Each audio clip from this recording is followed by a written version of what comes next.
শহীদ মিনারে পুষ্পার্ঘ্য অর্পণ, কেক কাটা ও আলোচনা সভার মধ্য দিয়ে মেহেরপুরের গাংনী রিপোর্টার্স ক্লাবের উদ্যোগে পালিত হলো মহান বিজয় দিবস। সোমবার 16 ডিসেম্বর সকাল 8টার দিকে গাংনী উপজেলা পরিষদ চত্বরের শহীদ মিনারে দেশের বিজয় অর্জনে বীর শহীদদের প্রতি শ্রদ্ধা জানিয়ে পুষ্পার্ঘ্য অর্পণ করা হয়। পরে গাংনী হাটবিলে সড়কে গাংনী রিপোর্টার্স ক্লাবের কার্যালয়ে মহান বিজয় দিবস উপলক্ষে কেক কাটা হয়। গাংনী রিপোর্টার্স ক্লাবের পক্ষ থেকে মহান বিজয় দিবস 2024 উপলক্ষে কেক কাটার উদ্বোধন করা হলো।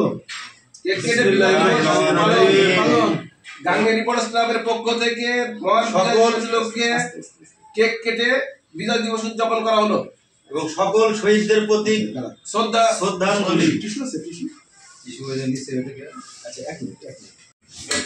যে জায়গায় পারেন বিসমিল্লাহির রহমানির রহিম। সাকর দিতে দিতে বলেন, মারেন মারেন, জিপ কেটে দেবেন।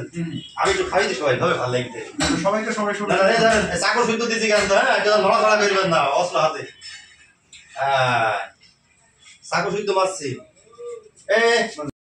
গাংনী রিপোর্টার্স ক্লাবে সিনিয়র সহসভাপতি মাজিদ আল মামুনের সভাপতিত্বে এ সময় বক্তব্য রাখেন ক্লাবের সহসভাপতি বিল্লাল হোসেন, কামাল হোসেন খান, যুগ্ম সাধারণ সম্পাদক মাহবুল ইসলাম ও কামাল হোসেন।